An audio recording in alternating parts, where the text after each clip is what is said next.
Yalla, it's time for some action. Just a fraction of friction. I got the clearance to run the interference into your satellite, shining the bad light, swinging the gat, and you know Stevie will get you, right, infidels? We're back. It's Thanksgiving, so you're going to be putting that fork to your fat mouth, infidels, all day long, but you better do some Stevie Richards fitness and work it off. Get back on your game because it's still the same. The Friday Locker Room, Hacker Hameen, and Big Stevie Cool. Yeah.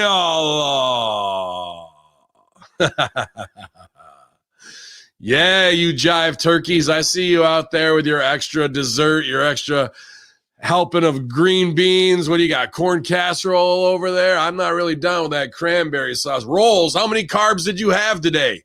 Jesus Christ. Oh, keep eating. Keep doing it. Keep doing your thing. I saw somebody was eating French fries and hot dogs last night before Thanksgiving even. But we're back, man. It looks like an international affair is burying young talent. Old Athers and Piers Austin checking in from America to UK to Australia, man. Glad to see them all here on American Thanksgiving. And I'm glad to be here with my tag team partner, Big Stevie Cool. How's it going, man? The cats are already attacking the little tree we have behind us, the little Charlie Brown tree. I just saw it going like this, and I was like, oh, no, baby Odin. There we go. So I am much more reserved today. Maybe I should have ate some rolls last night. I was drinking the Truly lemonade. It was it hit me pretty good. I was good, man. I was giddy like a little schoolgirl. I couldn't get out. The FDR movie didn't help, and it matters anymore. I mean, even if I wasn't on the inside joke because I haven't watched yet, I love to watch my brothers laugh and just relate to each other. And laughter's infectious, man. And especially in a day where everything was kind of like, and GGP opening the show with a moose on his face and ending with a smile. That shit made me very happy last night. I was very thankful for that. So a lot of people enjoyed last night's Conspiracy Horseman. We were about 88, 89 strong at twitch.tv/Conspiracy Horseman. Stevie and I had a great day yesterday doing a run-in on twitch.tv's main page, on the sports page there. About 2,000 live listeners. So if you found us from there, we appreciate you. And subscribe or not, you can always subscribe. They told us at Twitch to tell you you can use Amazon Prime to link your account to your Twitch and, subscribe to wherever you want. But we've got the Horror Junkyard, Stevie Richards Fitness. Everything's going down here at Hameen Media Group. You guys, I got a lot of Patreon work to do. But thank you, Stevie, for on this holiday agreeing to come into the Friday Locker Room this morning. And I wasn't even going to ask you. You're like, no, I love headlines. I want to read them. No, I never said that. That quote can never be proven. I will say this though, the front page of Twitch yesterday, we were running around. We had that stress with the car dealership type stuff, which we can touch on. But I came back. I just felt so drained, so just out of it. I had a little bit of a migraine. Obviously, when you're talking to scumbags, it gives me a visible migraine. Yeah, like my wife says, I have a real good radar and instinct for terrible people, and it was going off and causing me. It's like when Highlanders, when you know someone else is in the vicinity, it has that effect on you. Spidey senses are going off. Yeah. And I got on, I was just feeling so bad. And then even the initial thing when Stevie Ray and you were going back and forth, and him and Vince, I was laughing, and it was killing me to laugh. But then I punched it like with the Van Allen belts. I punched it right through. And that last hour just flew by. It was so much fun. I was kind of proud of myself in the veteran locker room to lay out yesterday after being the one to drop the nuke in there, because I was supposed to meet with Stevie Ray and, talk with him to get his Patreon outline, get things going that way. But then Vince hits me up and says, can you guys jump on? But he sends the wrong time because he doesn't get the time zones the right way. So I knew it was going to line up and overlay based on the other ones. So I said, why not just send Stevie Ray the link, because he didn't get it from him, and he'll do the run in and come in hot, and it'll be good radio. And sure as shit it was. And I just laid out and let them go at it. And everyone tried to pass the heat, which is one of my favorite locker room games to see.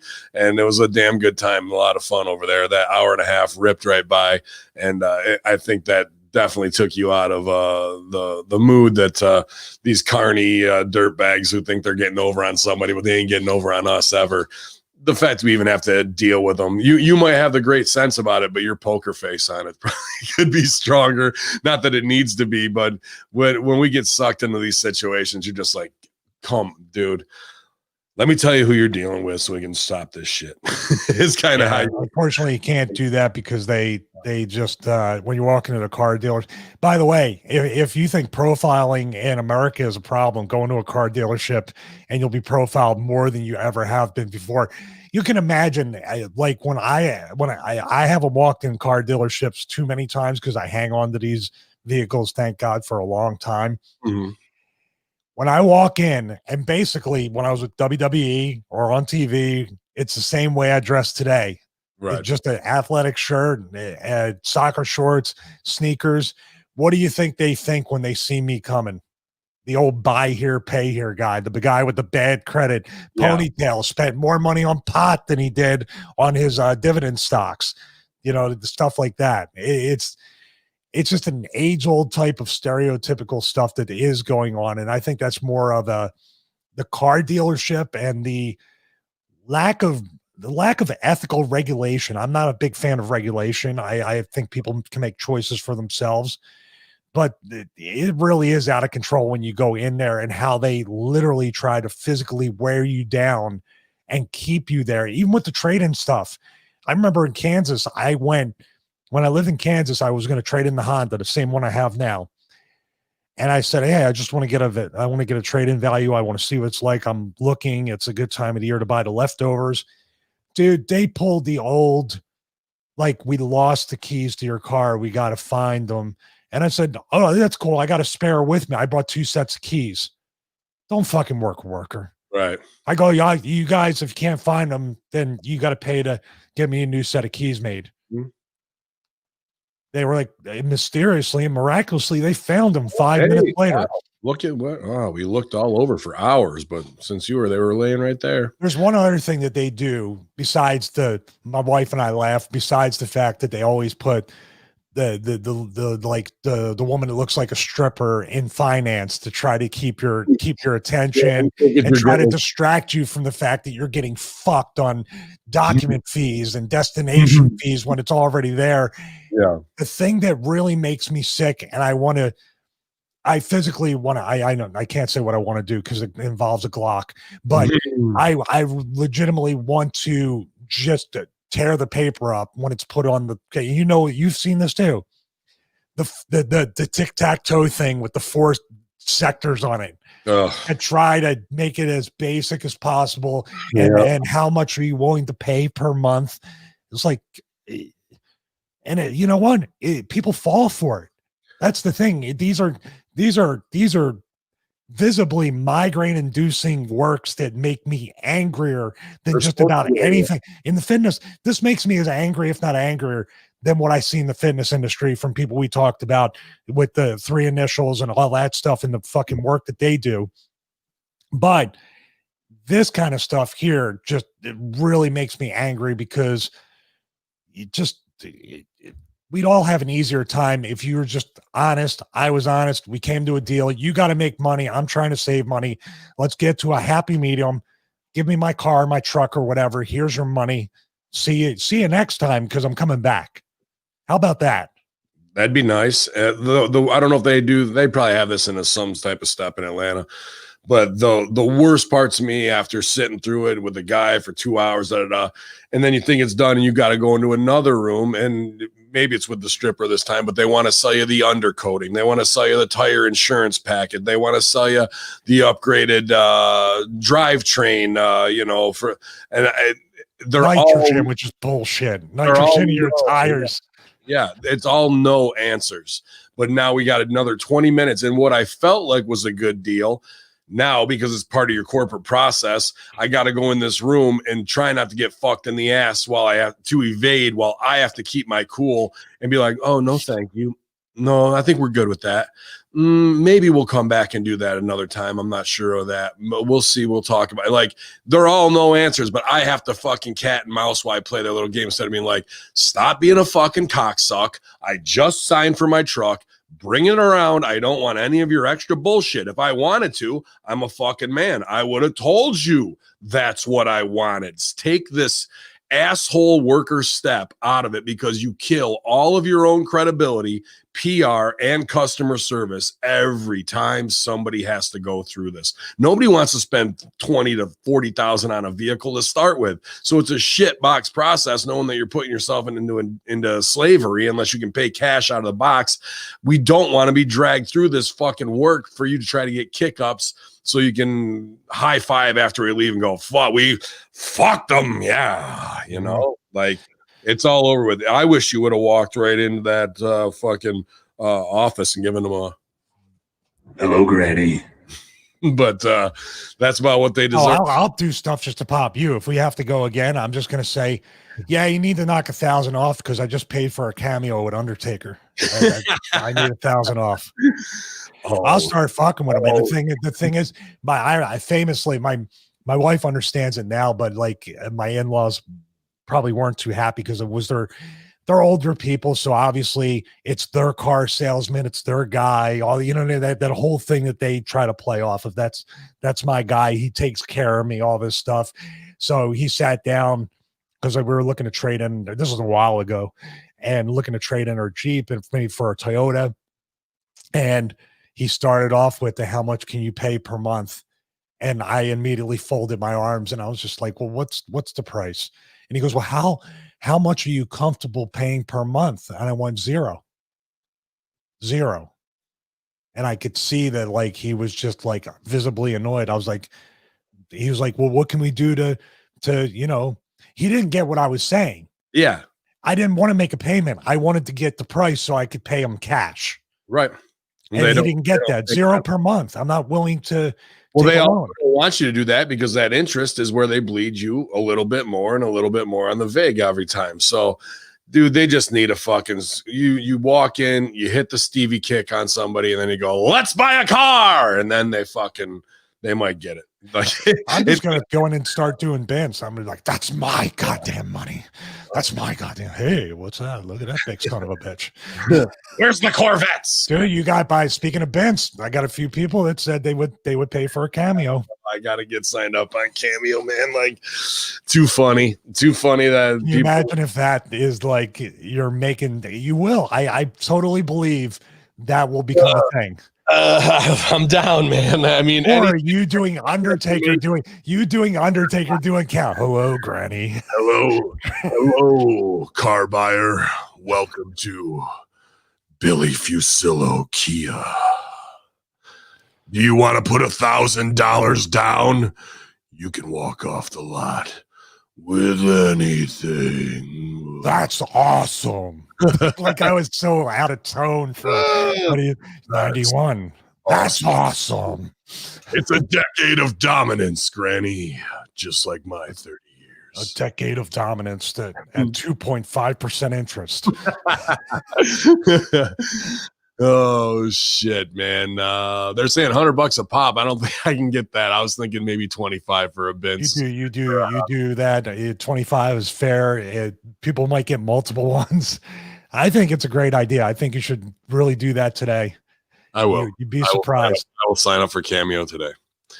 Cameo.com/Bince. Well, should I do Bince or Ben Hameen? Because I figure they might want. Actually, yeah. I mean, you can get it. You can do $25 face slap. Or are you going to eat that? Doesn't look like you're going to finish that. Can I try some of it? Yeah, you can do the $25 buffet request. And we can do all kinds of voices. Oh my God, you guys. We just want to win the women's tag team championships one more again. Duh. Did you count how many times she put her fingers through her hair? Dude. What is that? What does that tell? What's that tell? Yeah. Did I write that or did I put that down someplace? Put it in a comment on the video. Okay. I was just like, what's that tick or tell? What do you think that is? Complete obsessive compulsive. Like that can go as far as her pulling her hair out and shit like that, where girls are anorexic and bulimic, they suffer from that as well. And just watching her, the years of whatever went down with Cena and the obsession in their hair and in their minds of Kardashian, where I have to sit in front of the mirror and stroke my hair 1,000 each time. It's the perfect Pantene Pro V herbal essence, and it just becomes that'd be like me sitting on. You'll see me like once in a while when I'm perplexed or just listening, but that'd be like me every second, just oh my God, my beard, oh, just obsessed with yourself. Obsessed with everything, and just like my hair is my everything, like defining yourself. It shows a complete lack of character to me. I noticed it too. I didn't have any definition or interpretation for it, but I'm like, why is she nervous? Is there a gun off camera, or does somebody, it was very, very, very odd.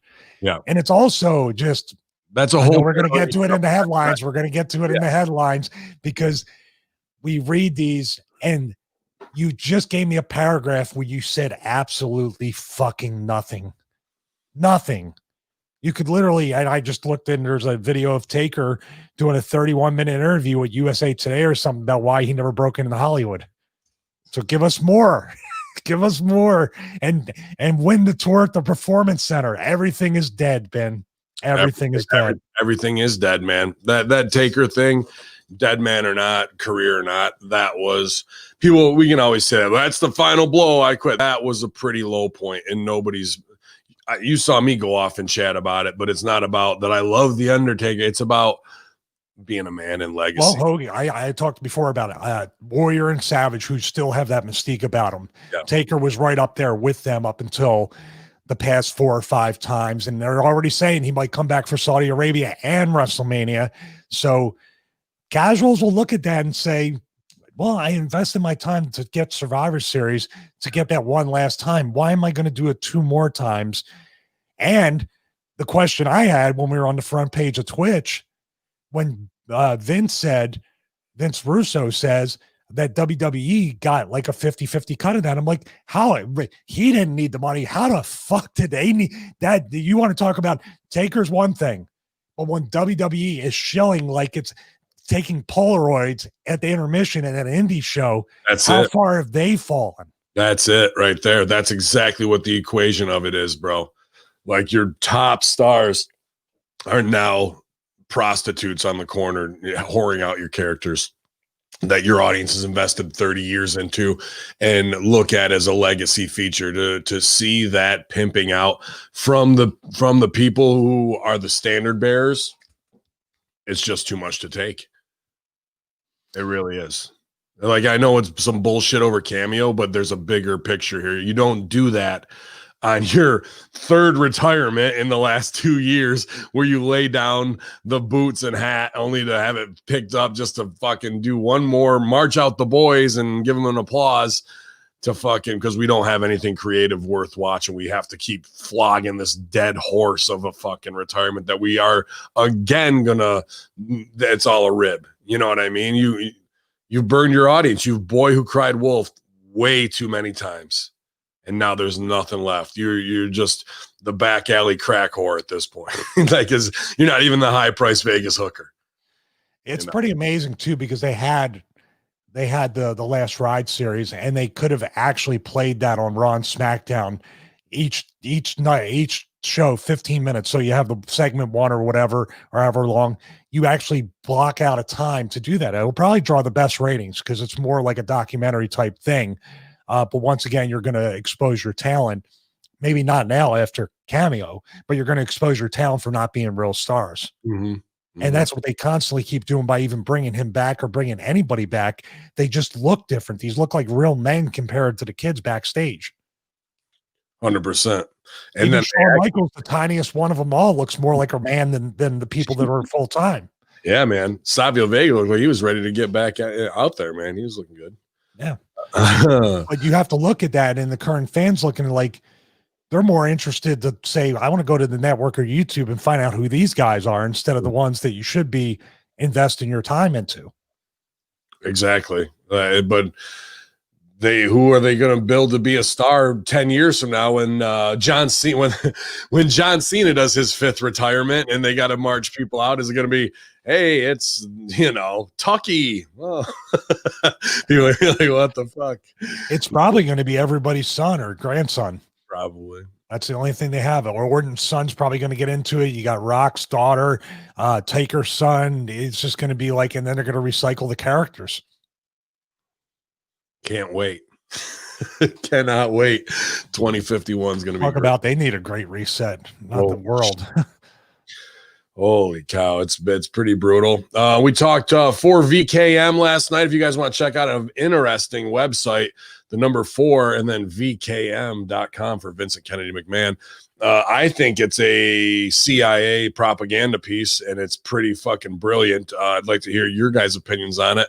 Hit me up at bin_Hameen on Twitter after you watch some of the videos. But pretty brilliant, even though, GGP was in a way last night, so he just tried to blow it off. But there's something there, and I'm not sure what it is yet, but I'm going to keep an eye on that. And there's no reason that anybody would waste that amount of time, be that covert, and be that untouched by the YouTube censors of the internet without it being a complete inside job.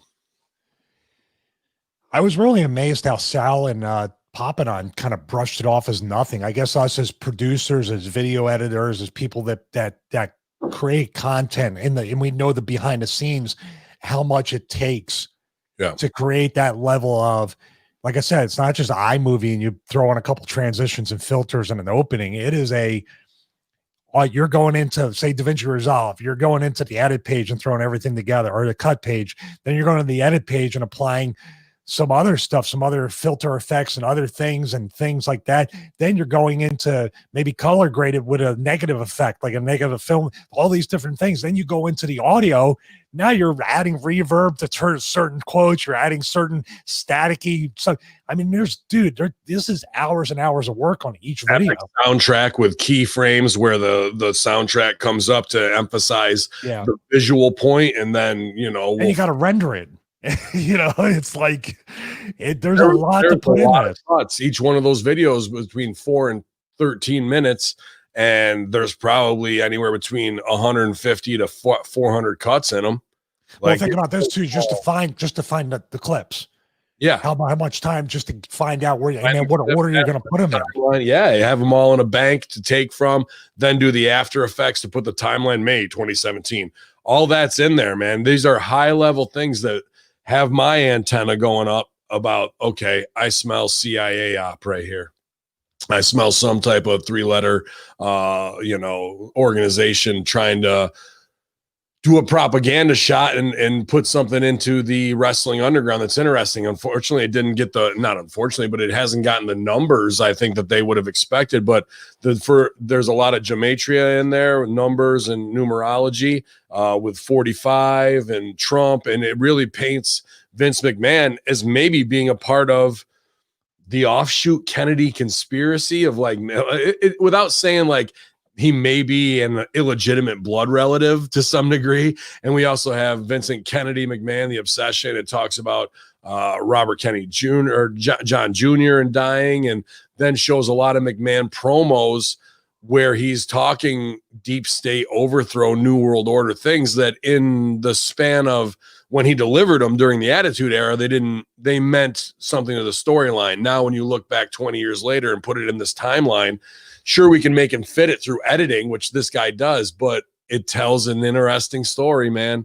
It shows American foreign policy lined up with WWE and Operation Mockingbird, and really just closes the gap. And it paints people like they put a Kennedy's whole speech behind it, and then it shows people like Kane being elected mayor, and it looks like that is a psyop. It shows Lacey Evans as possibly being a military psyop embedded as well, Michael Cole, and it doesn't say it. It just shows very interesting along the ways, man. And it is brilliantly edited, but I don't know. They didn't pop for it. Maybe they just got to watch it a little more this week. I was in it. I didn't even know that part, so I was privy to something I didn't realize. Maybe I'm an operative, and I don't know. They just got a Manchurian candidate. By the way, Daniel Price, 6:15 p.m. Eastern time every Wednesday.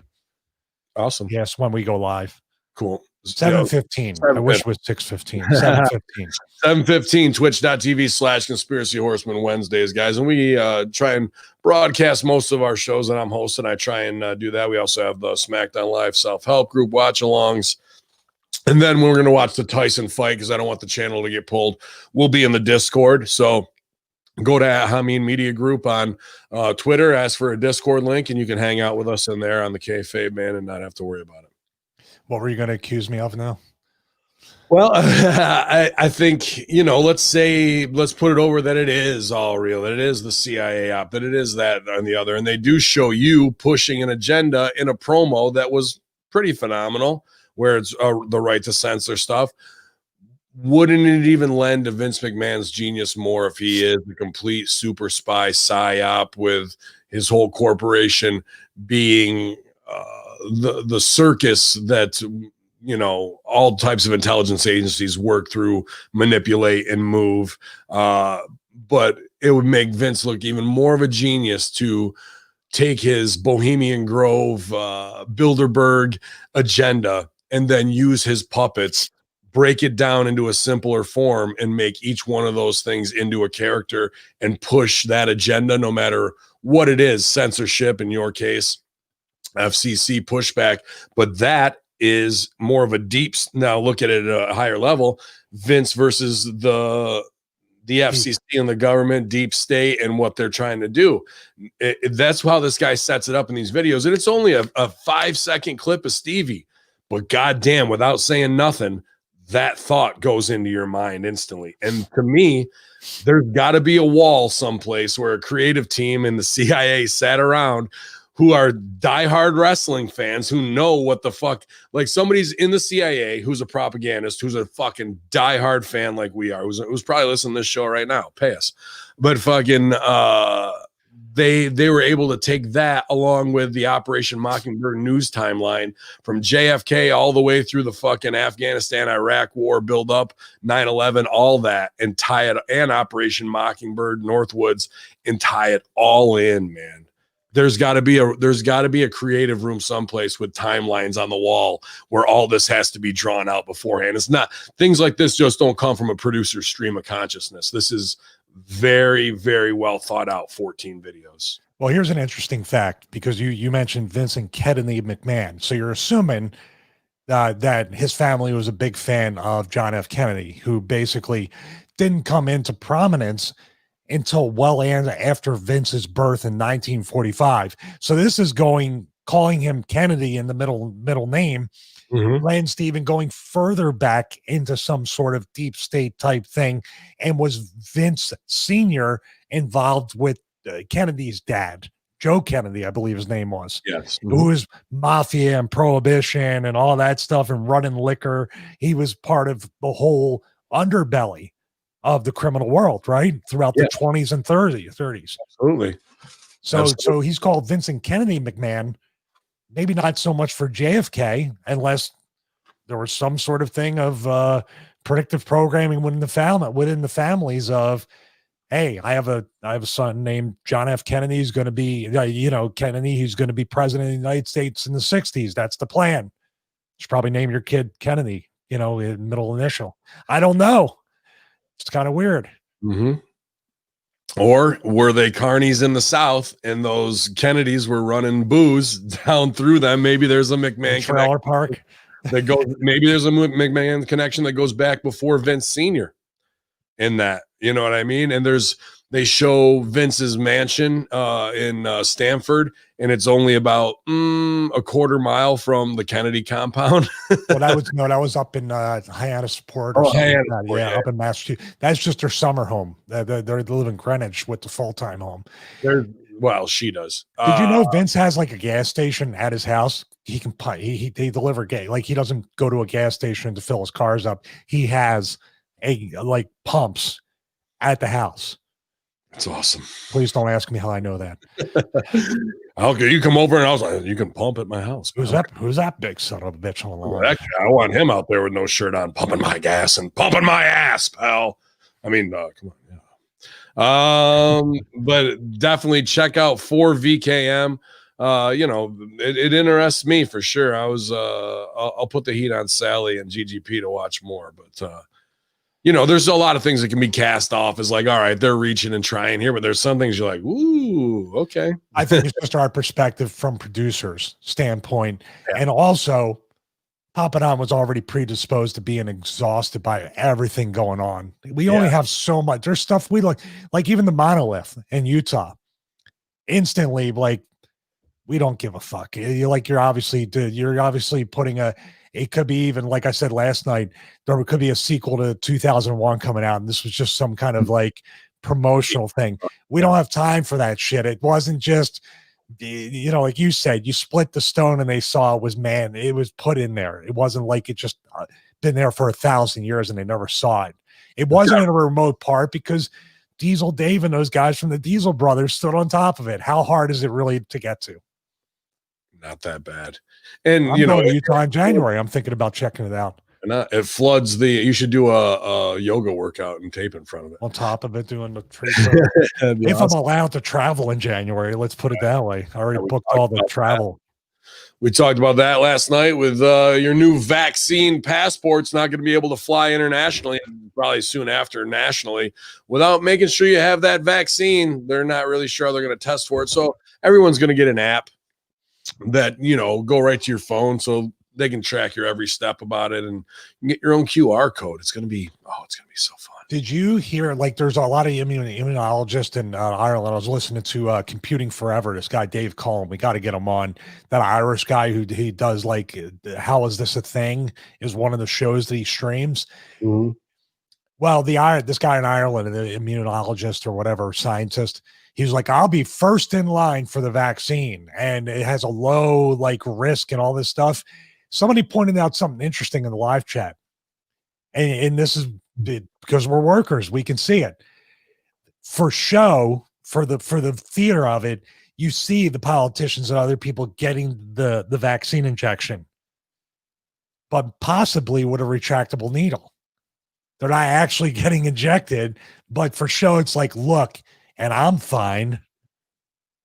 That's powerful to the sheep out there. Absolutely, it is. Absolutely, just your David Copperfield or whatever it is, Mind Freak, Chris Angel, or whatever they want to do to show the magic on camera. But it's Hollywood. Look into what Hollywood really means, and you'll figure it all out. But we're a half hour in, Stevie, and I don't want to take a lot of time today because there's plenty of headlines. So let's get through them and get the hell out of here. Everyone's making their dinners. I see. Making Thanksgiving feast with the family while smoking pot, listening to the Friday Locker Room. Thanks for all the content. Happy Thanksgiving. Appreciate you, Steve F. Burn them up if you got one, pal. Just make sure you don't burn up the turkey. We don't want her too dry in here. So I would like to take this opportunity to say I bought 2 turkeys over 10 pounds and made sure everybody in Walmart's seen it. And I would love to dedicate that purchase to Gavin Newsom, who can go fuck himself. Awesome. I mean, the ridiculousness of what it is of stooge on your neighbors and whatnot and all that, man. They're just going to push us all closer together. Let them keep trying that shit. It's only going to blow up in their face. Yeah. They didn't watch V for Vendetta. They didn't read 1984. Or they don't have to read 1984. They can just turn on the TV. Right. They got a movie. They got 1984 the movie playing every day. Congratulations to the reality series. 2 minutes of hate. Yeah, man, a good week here at Hami Media Group. Supremely thankful. Got to get a hold of Stevie Ray again to try and get things going for his Patreon and project. We're just hitting. Can I help out with that on the tech side? Of course. Because one thing with him, and I know he probably knows it. He's got a condenser microphone. He's way too close, and he doesn't. I do that too because I have always had dynamic microphones. Yeah, sounds great on the Shure SM7B on the radio thing. He needs to either go to one of these or what you have, or he can literally just have it and talk off to the side. It's going to pick him up. Right now, and we got to get him. Are killing me. Yeah, I know. And we gotta get him to move his camera down because he has it like this. He's got 70% headspace, and then That's what I want to see now. Yeah. I just want to open up and see his eyes, see his blue eyes, like right in the guy's all chest and shoulders, man. Like, why would you be showing your money? So we got a couple things to get him straightened up on, and then we'll get all the tiers set up the right way. And he's got interesting ideas for great new shows. I'm trying to behind the scenes get Matt freed up to maybe become his full-time producer. So I have somebody there that I know, and the schedule's good to go, and we can move it forward. It's just a really great, hopefully addition to Hameen Media Group's roster of great talent that we're trying to build brands for. Rip Rogers, Goldie Locks, obviously Stevie Richards Fitness, and myself, and Russo brand, and now Stevie Ray is just going to be a lot of work, but all great creative work. And I'm just very excited to have these opportunities, because with that, word's going to get out, and 2 or 3 more are going to come, and I'm going to be fucked, because then I'm going to have to find producers. I'm going to have to put Ray with somebody. I'm going to have to put Colin with somebody, and that means there's a lot of holes on the Hacker Hameen side. So now John Enright's I got to start grooming him to that. Javid and all the guys, everyone's going to get bumped up, and when they get bumped up, that means there's more open spots down lower. And that's why I'm thankful to have old Athers, and I'm thankful to have a lot of these guys who are up in their production game who want to learn more. And I'm not going to give them more than they can handle out of the gate, but that's how it was with Matt early on too. And now after 2-3 years of being, even going back to WrestleZone days of just being a listener with Colin and him, now he's got the opportunity to possibly be Stevie Ray's full-time producer. And that's the slow progress of going from a fan to earning respect, showing what you can do, having a labor of love, putting all your effort into it in a group effort. And now it may yield results that put some money in your pocket, create great content, and take your status to the next level. That's the shit I love, man. That's what I'm thankful for. It's great stuff. If 2021 allows us to be alive, it'll be a great year. Yeah, it's going to be crazy, man.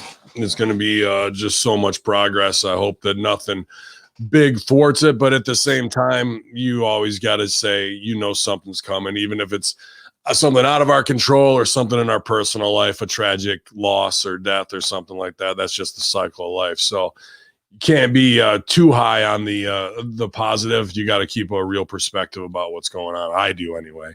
So but I appreciate everybody out there in the Hameen Media Group.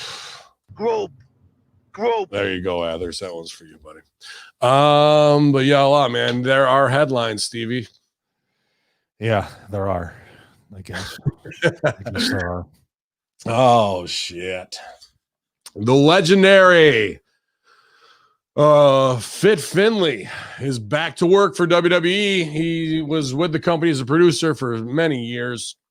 He was one of the several producers furloughed from the company in April as part of COVID-19 budget cuts. Finley reportedly returned to work for WWE in the last week or so. He's currently at tonight's NXT TV taping from Capitol Wrestling Center in Orlando. He's a guy who was given the women's division around 2010 to 2015 and definitely took it from divas to more wrestling based, but now we're kind of back to clowning and whatever it is. I'm not sure what position, if he'll be just working with the girls or not, or I'll wear multiple hats, but it's Fit Finley, man, legendary worker, and break your goddamn thumbs for fun. So I don't know. I don't think there'll be many people coming back in droves, but maybe they need them for creative reasons, what have you. Seems like there's a lot of holes to fill, a lot of hats to wear. No, Fit's been awesome. Actually, when I was with the company, we were working with the girls, with Victoria, Jazz, Trish, a lot of other girls that we were working with at the time. So he's definitely, for that era of those girls, is responsible for their success, and the fact that the girls today can't hold a candle to what these girls did back then, in my opinion. He should have never been furloughed in the first place. So I don't understand that.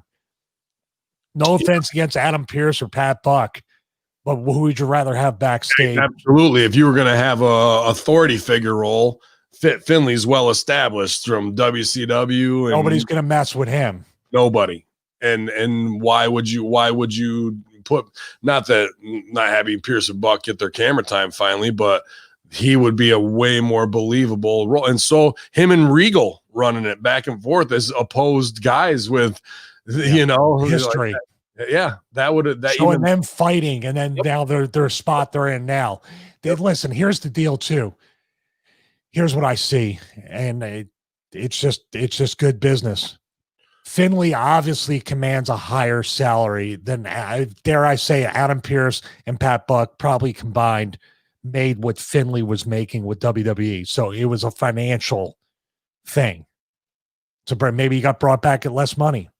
But what I'm saying is they cut Finley not because they wanted to cut Finley, because you couldn't ask for a better employee or independent contractor that you could add. Finley would be the first guy I would go to. Regal would be the first guy I would go to. This is a cost-cutting measure of cheap producers, and what you see there, no offense against those guys, is looking at the talent and looking at the product. Now you get to see why it's that way. Because the absence of Finley and then these two guys or other people that have never been in WWE, never been in the system as talent, truly don't understand what the process is like, because they didn't go through it. Unless you lived it, there's only one way to learn, the hard way, right? I don't know, with Finley back, somebody in the chat said that also Helms is back too, which is interesting to me because we just saw that little spat between him and Road Dogg political 3 weeks ago, where Dogg quits Twitter because of it, and Helms and them are going back and forth, and everyone's Twitter thumbs him because they just can't stop. I don't know why. But now, is he back because Vince wants to create a little tension backstage and see who's going to bury this guy or the other? And not that Helms isn't worth his weight and can help performers. He absolutely can. But I wonder if that is also going to play into it of ooh, they got a little heat. Let's see what goes on backstage here. Yeah, it's exactly what's going to draw ratings. Good job there. Oh, shit, man. Well, I mean, maybe it is a little decent pick up for the future if guys are coming back as agents. However, if house shows are supposedly canceled, how much agenting are you really doing during the day? I don't know. Now Dave's a guy, even though he lives in this area and he has a home and a family, and now I think he's a new grandfather. So congratulations. So he has roots here. But you talk about a guy with Regal, I would rather see him than Matt Bloom running the training at the Performance Center. Him, Robbie Brookside, Norman Smiley, these veterans from different eras that know the old school way of doing things. Marty Jones. Aren't politickers. What's that? Marty Jones, Rip Rogers, and Tom Pritchard. Add those three, and then you can get rid of. You got Scotty Tuhati in the mix too, because he knows how to entertain. Get the politickers out of there and get these old school guys. Dare I say, you want to make a visceral change, like you said, or Vince said yesterday, and you said it. I would bring Cornette and Rip back for creative and training talent, and give these people some thick skin. You're going to have to deal with some people going off trying to bury you online. Get them out. They shouldn't be in the industry anyway. I'm not saying you got to kayfabe bad behaviors like Me Too movement shit, but there's a level of protecting this business, and there's a level of being able to handle naughty words and not worry about it of it's a personal thing, and it'll get rid of the backstabbing, because then talent will shine, not politics. Yeah. So there's something in the chat room saying why always the heat would Bloom. It's not that so much personal. If I was in a spot for years and talent coming out consistently didn't get over, didn't know how to do their business, much like a football team, if the coach keeps having a losing record, we can't continue this insanity year in and year out. We need to change the entire infrastructure of the coaching and everything in there. So Then the New York Giants heard this speech back 10 years ago and said, "Hold my beer." well, the Eagles are doing it right now. So they all want shiny, fancy things. Hey, just call it what it is. Like, I spent a week there, and in the short week I was there, I saw the holes, and I saw the politicking, and I saw that the priorities not being straight, and the backs and the stooging and this and that at a level where everybody's supposed to try to lift each other up. And that even the things of like being terrified of your performance of don't look directly in the camera. You get screamed at if you broke the fourth wall and were to talk right into the camera at your audience at home. Like, it's things like that, dude, where they toe the line instead of teaching a performer something. It's the fear, and they're just marshals of fear and whatever. Because they want to keep the person down, so they never ask for more money. That's really what it is. They want to get fired because they are showing that no matter how ridiculous the command, we'll put it over because it's his company. Like, instead of building great performers who can stand on their own no matter what and know their character and build characters that will transition to mainstream TV. You had, what was it? Daba Kato, Donovan Dijak, Mia Yim, Ali already. All of them were TV ready to be individuals themselves. And now we just push that aside for some stupid ass shit that isn't going to get over. And it's going to ruin their chances of being successful at the highest level of WWE. A real coach wouldn't allow that to happen. Here, I'll give you the first, the third, but besides all the logistical bullshit that I had to go through with the entire week at the Performance Center, I will tell you, this told me more than anything. I literally, Matt met me, like, kind of like, didn't meet me. He was in the office, but basically knew I was coming in for the first time ever to see anything. I go in the door. Woman up front is really nice. I go through a hallway, make a right turn, go into his office through another hallway. So literally, it's front lobby, hallways, Matt's office. He saw me. He shook my hand, gave me a big hug because we used to be, pretty cool with each other. Yeah. And he goes, "This place is great, isn't it?" And I said, "I've been here 20 seconds." like that's not a dick thing to say, right? Yeah. Like, he's literally from the base. "This place is great, isn't it?" Like, isn't that the Pavlovian type of psyop type Operation Mockingbird within there, that this place is great. This place is great. It's great. This place is great. Say it. Yeah, there is, man. And there's still tons of worker shit that goes on too, of like how to bury people who are over, who want their kids to get contracts and things along those lines. I've just heard it's just not the way I would run. Tell the Santino story again. A really great guy trying to do a great thing to have his daughter get into the business, and this is a Matt Bloom, Sarah Del Rey thing. Yeah. Names. It gets stooged to me. I hear a lot of inside shit from our friends who trust me and know what's what. And he's in there selling Bianca's daughter, who's beautiful and definitely can draw money. And, in his training with Santino, a judo expert. So I'm sure she's got, and he's a Rip Rogers original prodigy, so I'm sure she's got all the knowledge that he's passed on to her.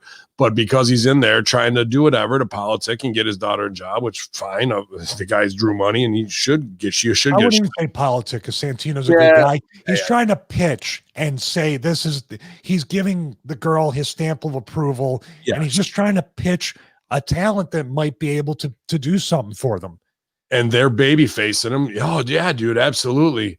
And as soon as he walks out the door and gets down around the corner, they both look at each other with another coach and are like rolling their eyes and fucking like, no way. Like, we got him. And like, you know what I mean? Just the two-facedness of it all. The constant, we have power over somebody, so we got to make them dance to try and get their daughter over so we can roll our eyes and dismiss them like they're nothing to us, instead of going, that's one of the best dudes in the business. Let's help him out. And he made us money. Why wouldn't his daughter? She's going to be that much farther ahead than he was. No, it's just eye rolls and that kind of shit, or kayfabe working with the Rock's daughter. And then that doesn't go very far. Like, all these little things that are to appease they're ex-WWE stars, but not really invest in new talent and get things over the way it should be. It's that type of directing and that type of leadership that needs to change, because until you do and don't have that backstabbing, I'm here to protect my spot and cut throats, as opposed to let's raise everybody up and I'll look good because I just gave you 4 stars that can draw millions upon millions of dollars like Elias or what have you, but you still won't know how to use them. Killer Cross, that'll be another one. You mind if I say something and I'll mention a name? Yeah. They had Serena right under the nose, and they're cliquish, exclusive attitude, the click type atmosphere back there with somebody with a positive spiritual outlook and everything, and wants to encourage others, has very much a spiritual yoga foundation. They made her crack. They tried to destroy, we have a positive person here trying to do positive things. Let's, instead of training the talent, let's make her feel really bad as much as possible, like she doesn't fit in. Now look what the fuck happened. She's one of the top female stars in the industry, and you had her right under your nose, but you tried to marginalize her by making her a coach feel like she had no future in anything except here's your 50 grand a year. Aren't you lucky?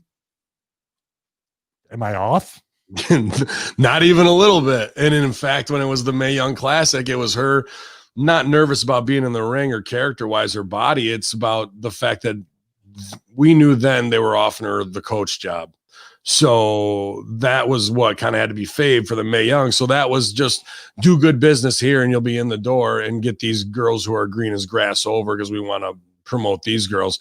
And then once they're in there, you'll teach WWE style, not Rip Rogers style. Because if she was, it'd be a completely different division right now, wouldn't it? So they can knock the shine off your creativity and your what makes you, just so you toe the line to make that money and make sure your reports are in after the NXT house show on a Saturday night, that who's reading them and why are they even important to be doing that, but showing that, hey, we're corporate and this is what's required of you. So you'll have these in, like somebody's over there on Sunday going, man, I wonder what happened at the NXT house show last night. And did they go over 30 seconds on their match? And like, give me a fucking break. Another thing I got heat for was that on a house show between Otis and this other guy, they were first match. We went over some stuff and they were mad at me because I have a microphone in front of me and Gorilla with a monitor, and the ref has the earpiece. And I instructed the ref and those guys, if something's going sideways or if I need you to turn it up or do whatever, I'll give you the Iggy. But I want you guys to go out there and have fun, and let's see what happens. And don't be afraid to make mistakes, because that's what a house show is for. I got in trouble for saying the word house show. It's a live event. I got in trouble for not saying enough on the microphone. And I got in trouble for not criticizing them enough because for an opening match, it was great. It gave exactly what it should. It went exactly how long it should have. And they had a lot of fun. Dare I say it, even though they didn't tell me, I would have gotten in trouble because they had fun. It was the wrong message and the wrong environment for how they wanted to teach. And that's why you have the product you have today. 100%. 100%. So Fit Finley, good luck, buddy. If anybody can handle it, I'm sure he can. Yeah, you want to talk he will not experience anything of what I just said. No, he won't. I'd like to learn from Fit Finley one-on-one. That'd be phenomenal. Amazing person. Him and Robbie Brookside. I don't use the word legend too much. Legends in the ring and legends as human beings. Both of those guys. I'd even almost I wouldn't want him to do it, but you're tempted to like, hey, Fit Finley, break my thumb just so. No, he tried to break my thumb for fun because he's my friend. He does. That's his gimmick. You got to let him get it over. Seth Rollins, you might have heard of him, the Messiah. Disciple. Reportedly written off WWE TV at Survivor Series. If you didn't see it, he wanted the tag big time to get in the big Survivor Series match. And then he made himself a martyr. That's what you're going to do. Got down on his knees, put his arms out to the side like Jesus, turned his head. Sheamus thumped his own chest and then hit him with a kill shot boot. putting him down. He also paid off the business earlier on Friday night SmackDown before the Survivor Series pay-per-view, losing to the Disciple, Buddy Murphy, who can now bang Rey Mysterio's daughter with free reign. Yeah, the old handshake. You can fuck my daughter, pal. Yeah. Earlier today, Rollins posted a cryptic tweet of his sacrifice at my sacrifice at Survivor Series with no caption. You can see the tweet below. It's just a picture of him getting ready to get kicked in the face by Sheamus. Kind of a lazy way to write him off. The word was that he wasn't happy with the Messiah gimmick. It should have ended a while ago. You know, how many gimmicks has this guy had and monikers? Meanwhile, he wears his wife's, 4 sizes too small leather jacket, a black glove, what have you. His work with Dominic Mysterio was his best work he's ever done in WWE. And now he's going to go be, dad to his wife as she goes into the later months of their pregnancy, which there's no heat there or anything. Of course, you would want to be able to do that. But he'll be back at Royal Rumble. And there's rumblings through the Hameen Media Group that they're still pushing for Moxley to come back. Roman Reigns wants him back to feud with him. And then, Shield reunion's been rumored X amount of times. But now Moxley's a high enough property that would be an interesting shot fired at AEW if they could pull him back over there to be in the main event in the Reigns storyline. But for right now, it looks like Iowa's own Seth frackin' Hameen. Or no, that's me. Seth frickin' Rollins is on the shelf. Were they trying to get their pregnancy pictures in the People magazine with the photo shoot? Of course they were, dude. That's just the first round leak. There's going to be when the baby's born, they'll have the full spread of them with the newborn baby. They'll have the pregnancy pics of her. All this is to set up for the big payoff. It's got nothing to do with what's going to be on their wall at home as a memory. Everything is a leak for more publicity. So I should leak today Odin's 5th Thanksgiving turkey. I think I have my wife standing there and me sitting on the $12 Goodwill chair. Yeah, and a suit. Well, no, not a suit. I think you should be shirtless, holding Odin, looking forlorn at the turkey, and your wife's behind you with the prom pose, S grip around your stomach as well. And you guys are just looking. Don't look at the camera. Look past the camera, like you're looking at the future together. And Odin should be looking at the turkey. Like that. I think that's it. That's the J.C. Penney looking off to the sun. That's the Jesus over the bed. Yes, over the head of the bed. That's what's going to sell. You at Thanksgiving with nothing but jeans on, Jeans are too expensive. But that's the ridiculous world we live in, where we're now whoring out our marriages and our child's not even birth. What do you want as a gestation period? What is it called? When you're being inside? Well, hopefully she's past the first trimester, because we've talked about that before, that it's a dangerous thing to announce these pregnancies very, very early on, because tragedy could strike, and that's an awful thing to have to now be asked that part of it all the time. Not to go into tragedy and that type of stuff, but I mean, with the Awesome Kong thing, I mean, that's kind of not a weird thing. Like, I don't want to, she was always cool to me. I don't know how anybody else dealt with her, but like, there was if you think back about that, where she was supposed to come into WWE and then supposedly was pregnant and then lost the child, was the rumor. Not that I'm here to talk about people's personal business on a level like, oh yeah, but then there was a weird thing with her leaving off of that too. I don't know. It was a very the timeline or whatever, and she doesn't owe anybody any explanations in any way. But you were talking about, at that time, like, I know they saw money in her. I can't see how Vince, when he saw her, and she could still come back, sure, and draw money, but maybe there's some anxiety there. Maybe there's some other stuff that's be told. It's a big change between TNA and WWE. Don't kid yourself on that. It's a whole different feel. You're literally in a Shark Tank. And maybe it's just got the best of her. Maybe the timing of it was just bad, and she was pregnant. And there's a weird. I've never, ever, even to this day, with that situation, ever heard a bad word about her. Like it's not the same thing as say a Kylie Ray, where it's just like, what's going on? It literally is.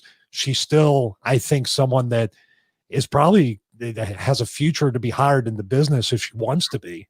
She stole the show on Glow as well in a lot of scenes when she was on that on Netflix. So I was glad she got to shine that way. There was also a weird thing where Byron Wolcott, Big Daddy Yum Yum, I know him as Abaddon, was what I used him in OVW, DCW as, not the new girl Abaddon in AEW, but he was a mythic beast character like that. He had come out and said that he was the father of the baby, and that ended up being a joke, or a tasteless joke or rib, especially after the tragedy of what we heard happened. There was never any, not like you said, she doesn't owe anybody any explanation, but there was just a lot of weird tied up in that. And to go back to your original point, if it was, losing a child, highly tragic, but that's goes hand in hand with what we're talking about of these vanity metrics, cashing in on your unborn child beforehand. The danger of doing that shit could end up completely tragic if it was more public like this one is. And, let's hope nothing happens to any baby that's unborn, that way, but that's just the way shit goes in nature. No matter, your People magazine cover ain't going to fucking change what nature wants to do, is my point. And it's a dangerous game that they're playing, where somebody eventually is going to get burned on this celebrity stuff. But here's the sick part. It'll be in public. Everybody will know about it, and they'll capitalize on the tragedy as well. It seems like it's a very slippery slope that's happened, where the transactional nature of everything in Hollywood and entertainment has bled into normal people's lives with social media. If you think about it, everything seems to be transactional. Every moment seems to be trying to go viral, try to be a PR type thing, trying to monetize it. That's the double-edged sword of social media. It makes everybody feel like we're all, to some degree, Hollywood, entertainment, a brand, all these different things. It's really a very sad way to live, because you don't really get, we always want to, hey, I'm very mindful now when we have a moment, I don't want to do this and put the camera in front of me. We saw influencers last year. My wife followed a couple of them, much less today since the election stuff, but she followed this influencer, her kid. It's like his first Christmas. He's aware that he's getting presents and all this stuff. And this is all she's doing. She's filming him, to where the husband said, put the phone down. Let's just enjoy Christmas morning. That's a sickness. And it's extended past just that into the everyday life. Mm-hmm. Yeah, you can't. They say live in the moment, but if you're recording the moment, you're not living in it. You're really exactly not. Like the Hardys. WWE TLC card is reportedly up in the air. WWE brass has yet to make any definite plans on the match card for upcoming tables, ladders, and chairs event, according to Meltzer Seltzer. He said, noted as of Monday afternoon, there was nothing definitive planned for the TLC card, as most of the card was up in the air. As reported earlier, champ McIntyre Strowman has been penciled in for the pay-per-view event, though Strowman did not qualify for next week's number one triple threat contenders match. There will likely be an angle on next week's Raw to get Strowman to be declared as McIntyre's opponent at TLC. Meltzer said, with the exception of McIntyre's Strowman match, no other match is being treated as a sure thing. He added that although Universal Champ Reigns versus Daniel Bryan is still scheduled for the event, there is also talk that the match could be pushed to January Royal Rumble. Meltzer said this depends on decisions that have yet to be made. As for McIntyre's match, Meltzer noted that WWE had absolutely no plans to put Keith Lee, Riddle, or AJ Styles in the Raw top match. This was evident in the way all three stars were booked in their respective victories on Raw. Strowman, on the other hand, was booked as a strong heel, and the spotlight was on him during the show's opening segment. We're going into pay-per-view. We have one match booked out of our three main events. This is the systemic problem we've been talking with. No overhead arcing storylines, no long-term business, everything switching on the fly. Your fans can't be invested because there's no storyline to follow to lead you to what the epic battle is going to be. This is their number one problem. I just figured out another cameo that you can do as Braun Strowman. Yeah. Dude, this is the promo I see. You say there's going to be an angle where he is put into the match. This is going to be a disaster. My prediction is that he's going to come back because he's suspended. So what can one do when they are suspended in a real sport? They get a lawyer, they appeal it. I can see Strowman cutting a promo. I'll let you do it in his voice, using like legal technical terms. They're so anti-monster and big man. Everything's short of putting on a pair of reading glasses, which I don't doubt he'll do, to read to talk about the legal process that puts him into the title match. I'll let you take it away. I've filed a main objection in the conjunctive courts of the third court of my legal Virginia home. And that's right. You're going to not keep me out of matches. I've got my barrister. I've got a stenographer. That's right. And I'm going to make sure that it's all written down this time, because you're not going to screw Braun out of his new WWE title, you dorks. You dorks. I object. There you go. Something like that. I filed an injunction. I filed an injunction, and I've got witnesses to back it up, dorks. That's right. I saw the paperwork filed. I notarized it myself because I am public notary Keith Lee. So let's have a three-way dance and see who the true number one contender really is. I object. We heard you, Braun. I will pop huge because I will thank Keith Lee for listening to the show. It goes, I will be beamed up to the world title picture. Fuck you, Stevie and Ben. Now, punch it. Oh, shit, bro. We need a British wrestler to come up from NXT to play Picard. Then there's meat on that bone for me. Pete Dunne Picard. The Galactic Weight Champion. Oh yeah, my Braun. He's getting some B12 in that replicator, isn't he? Doing good. He is doing good over there. You didn't think the B12 could make it across the ocean, but it did. So Braun will be back, dude. The TLC no title. You're going from one pay-per-view to the next, and you don't even have an idea in that 4 weeks, 5 weeks of where you're going. Just give me the fucking job. I will need a work from home telecommuting. You say that now that we're sitting in the room together. Deuce Pritchard says WWE segment was some of the worst TV that I ever did. That's the wide. Isn't he still there? Was this past Monday? Yeah. November 13th marked the 15th anniversary of Eddie Guerrero's passing. For the anniversary, many wrestlers paid tribute to the late superstar on both social media and Squared Circle. Bruce Pritchard spoke about Guerrero on his last edition of Something to Wrestle With podcast, sharing the stories and his perspective on Latino heat. Pritchard recalled a car wreck Eddie was in on New Year's Day in 1999, saying that incident changed his life for the better. Well, I don't know if it was a catalyst, Pritchard said, but I also don't know if you could remove this moment in the time of Eddie's life, which was some self-destructive in how the rest of his career would have turned out. So it's pivotal as far as what happened in the results after the fact, but pretty much did change his life forever.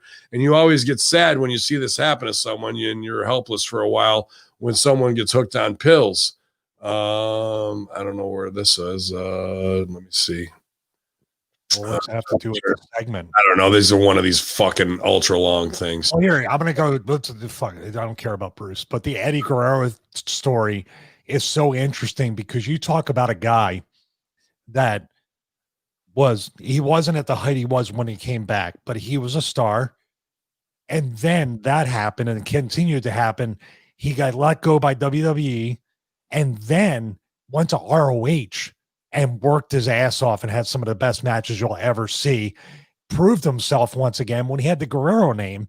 He didn't have to really, he could have just bided his time and showed he was clean. He decided to go back and pay his dues again. And then he came back, and then you saw the Eddie Guerrero that everybody remembers. Right. This was on the bar scene. Leading up to it was Steve Austin, King of the Ring 2002.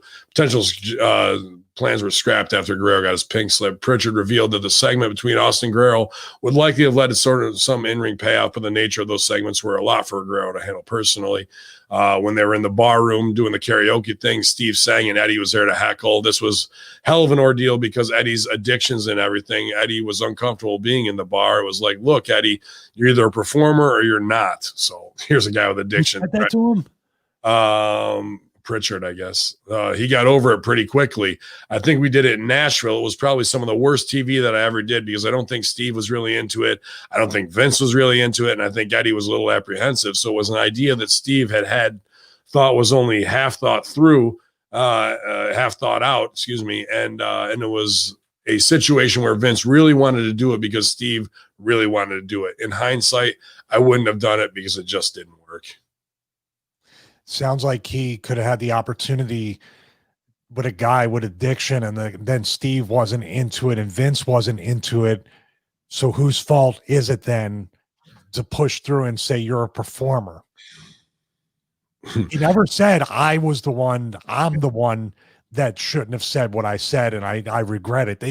The wording or the lack of wording is really like indicative, right? Yeah.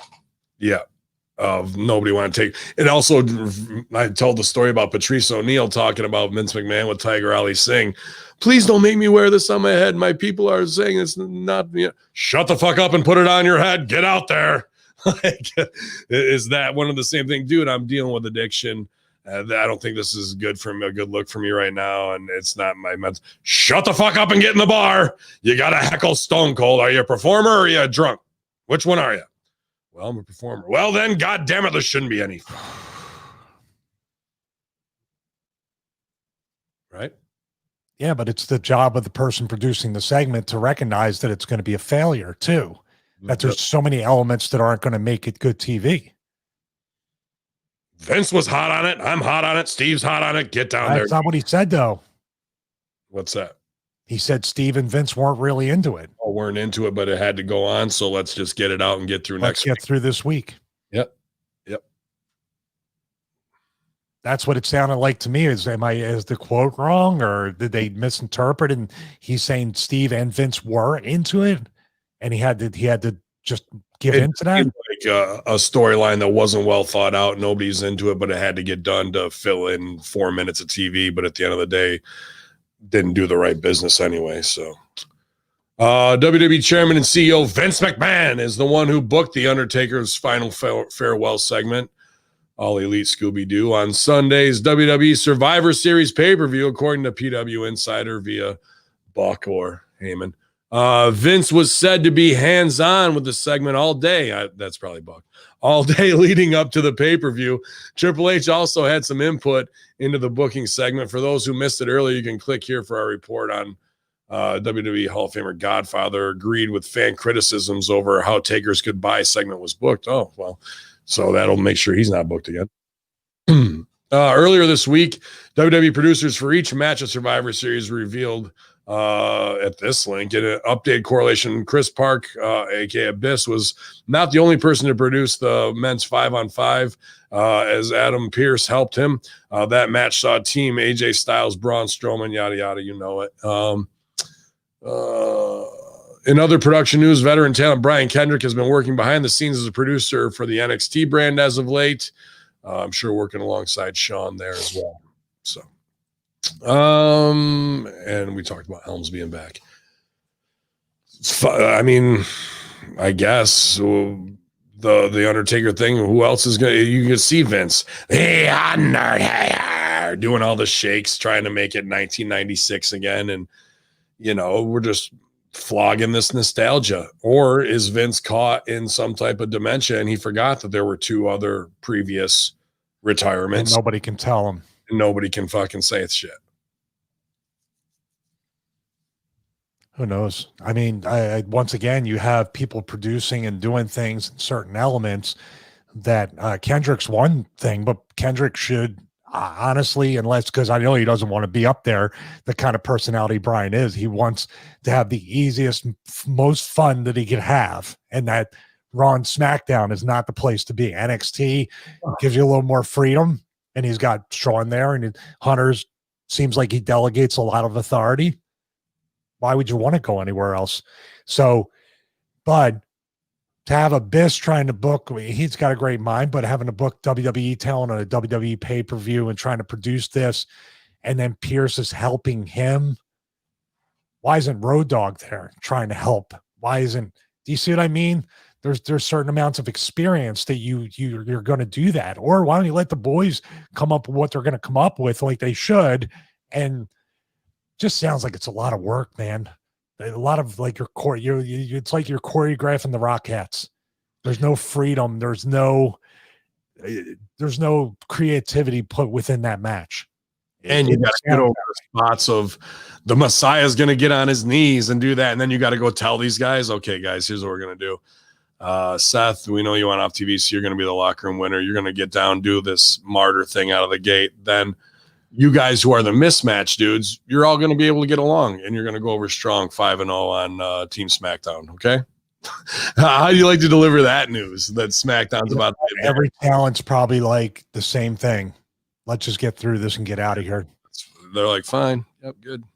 Big Ninja standing over there. Big Ninja, you just stand there. Look great. He goes, but I can talk. You never asked. Too late. We already covered that. Okay.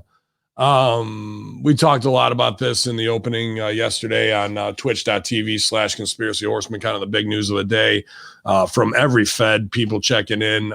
Wrestling World mourns the passing of TNA wrestling pillar Bob Ryder. I wouldn't say just TNA wrestling pillar, an agent for people all through. I dealt with him getting Mickey James booked for 2CW and other shows, even to get Stevie booked, you could contact that way and go through. But a guy backstage who wasn't on camera a lot, but is known as the dude who will wear every hat and do the jobs that are the least gratifying and pat on the back, from travel to paydays to making sure vendors and whatnot were lined up to make sure the show runs smoothly. And for every Fed, but mainly TNA, longtime producer, but they were waiting for him on the show for the taping, and he didn't show and wasn't answering his phone.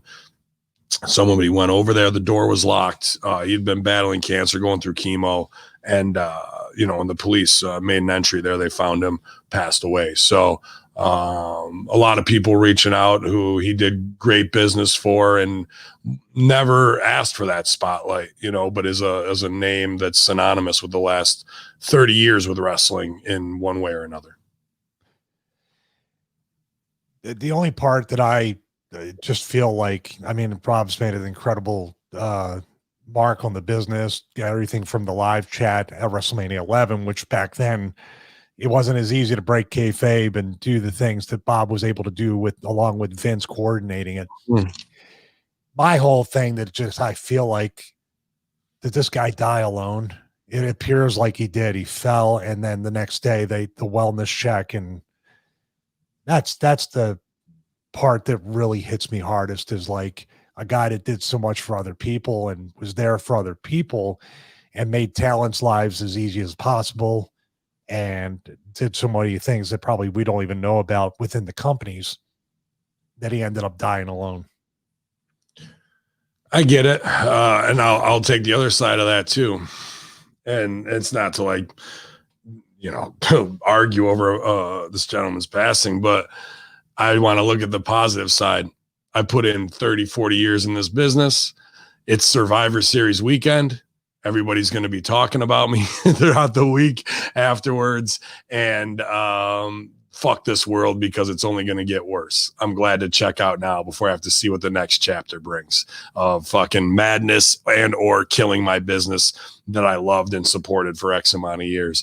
So to send off before the next dark chapter, I'm kind of not happy for him, but at the same time, he's getting the shine in his passing from everybody respect-wise. It shows the respect they have for this guy crossing all borders, AEW, Impact, WWE, I think that's far more important to look at the business that way, and a guy who was the glue. And, the glue doesn't get a lot of shine. Only the finished product does. And a lot of people wouldn't have gotten the opportunities or paydays if it wasn't for Bob Ryder as well, man. So in his passing, I'm glad he's getting the spotlight and praise put on him for what he did for the biz. And I'm glad he doesn't have to suffer through the next chapter of all the bullshit of whatever we're facing next. Well, yeah, that's the one thing, the one positive out of it. He's not suffering from the cancer anymore, and he's definitely he doesn't have to witness any of the shit that's about to happen. I agree with that. It might be scary to go by yourself, but at the same time, you're also not passing that on to somebody to have that experience. I think that's kind of a noble thing too, man. I get it. You get where I'm coming from. Either way, you can look at it. You can put it on either side. Yeah. The scariness of it and not having the sadness of not having somebody with them there. But I look at it as a brave thing too. But from Hameen Media Group, definitely all our respect to Bob Ryder and everyone who's feeling his loss today. Absolutely, as a friend. Impact update, women's wrestling legend returns as Jordynne Grace's mystery tag team partner. It looked like Jazz made her is coming back to Impact. She had said she's retiring, and Jordynne Grace cut a terrible promo 2 weeks ago where she wasn't really talking on the phone and it was completely mailed in. And then this week we get to see the lovely Jazz on Impact, going to tag with Jordynne Grace and get the shine she deserves on her way out as well. I think that's super smart and a great opportunity to do a little nostalgia in the right way there. Hopefully everything works out great. She had rocking the full bald head, man, but she still looks sexy. Really? Yeah. Full baldy like mine, like even shinier than mine. And I just did mine 2 days ago. So, I don't know. The bald-headed black woman look can be very sexy, and then they can rock any wig that they want and become any persona from Little Kim to whoever they want to be. I think that's kind of badass, to be honest with you. Yeah, I mean, good for Jazz. I thought she was officially retired, though. I know. You're officially retired. I mean, she didn't lay her hat down in the ring or anything, but I mean. I can't wait till I officially retire and take 18 months of bookings at my highest price ever. I think I am officially retired. Yeah, until I've been pretty good. Have I wrestled since last November? No, but once I need you as a tag partner, you'll be back out there. Oh, thank you. You'll be back out there. Jazz reveals which wrestler. Get out there. Shut the fuck up. Put the blue half top on. Get the fuck out there. You're a proud gay American. This popped me because right in the same storyline, 4 headlines apart, Jazz reveals which wrestler she'd come out of retirement for. Is it Jordynne Grace? No, it's Charlotte Flair. She'd really like to have one more match with Charlotte Flair, but apparently she'll also come out of retirement for a tag match with Jordynne Grace. So, these little promises we make of hanging them up, and we don't. Braun Strowman suspended indefinitely for actions on Raw. So here's a work story. The WWE Digital has learned that Braun Strowman's been suspended, definitely putting his hands on Adam Pearce. Strowman took exception with Pearce's plan for awarding the WWE Championship opportunity and lashed out at the officials. Stay tuned to WWE Digital for more developments. Do you think he'll be back on Raw this week? Stay tuned to WWE. No, I think I won't stay tuned to WWE social media. No. They don't even tell you to watch the show or the commentators are going to cover it. No, just follow us on social media. That tells you all you need to know right there, too. Ryan Satin will let you know what's going on in Braun's world. Is he still, does he have a job still? I think so, unfortunately. Really? What's he doing now? I think he's WWE. I think he's WWE social media. So he went from Fox social media or Fox on air talent to WWE social media. Well, I think no, I got it. He went from Fox on air talent to that show getting clipped to Fox social media for WWE. Okay. And he knows it. He knows this business. He's been trained by the best. He knows the insides and outs of what's going on. So don't you ever question him. Or PHX. Don't you ever question Tony Khan, because he reveals AEW had plans for a show in Canada earlier this year. Prior to COVID-19, they wanted to head out of America, head up north, because that's where I work. WWE has plans to come to Canada. We're actually supposed to be coming to Toronto this past summer, and the pandemic derailed those plans. We weren't available to travel outside of America. We're based in Florida many months now, and I'm really excited to eventually bring our live show to Canada. We had a plan to come to Toronto this past summer, and I can't wait to come. Yeah, dude, I'd like to be up there because I'll piggyback off of that on Crossfire. I'll beat the shit out of Chris LaPlante, and then go hang out up there like I usually do. So I think Toronto would be great for AEW to tap into. When I've been to the Impact shows there, it's, 80-20 Canadian indie workers and audience, but it was a live show, man, no doubt about it. And everyone trying to get their ish in, but having a good time there. And I think they could probably play that same nightclub that Impact played right down by the water, and it'd be a fucking phenomenal event. The Megan brothers are up there, Stooge It Off. They're the ones who run Iron Sheik's Twitter, and they're the guys who I worked the synagogue shows for. Big time party promoters, big talent. They know everybody there, and that's who Tony Khan should hook up with. If you want to get over in Toronto, it's all about the Megan brothers hookup. Yeah, but man, vaccination. What hoops you got to jump through to get that? Yeah, I'm not sure, man. At this time, I mean, the border crossing is weird. I've talked to LaPlante about it, and right when it seems it was going to open up, then it shut down. But I could. So let's say I wanted to go over there just to hang out for the weekend, right? Can't do it. But if I was to show up at the border with the wives and go, yeah, I'm going up there to look at Battle Arts because I'm going to talk to Santino Marella about possibly buying Battle Arts. And now I'm doing business. Go ahead. It's all about the lie at the border. How fucked is that, right? What standard are we setting? Yeah, they no longer, if you're doing a show there, you don't have to do all the hoops that you used to. Like, remember, I used to have to jump through all these hoops. I hate it. What's Dude, up? going there now to work a show is nothing. Usually we used to say we're going to the Canadian Ballet, or we're going to see our friend's wrestling show. But if you say, I'm going to work, they don't usually mess with you going across anymore. But coming back, you always got to give them we went and saw our buddies at the wrestling show or what have you, instead of being like, I just won the title. So stupid. So stupid. Sorry, my allergies are kicking up right now. That's all right. I just don't like. I really don't like going to Canada. I never did. And I never will. I do enjoy it. To be honest with you, I think I prefer Canada. Just the music, the people, and Toronto's one of my favorite cities too. So I think AEW should go there and should do well, and they should use a lot of top Canadian talent. I suggest this to everybody. One of the best kept secrets right now is Tyson Dukes' YouTube.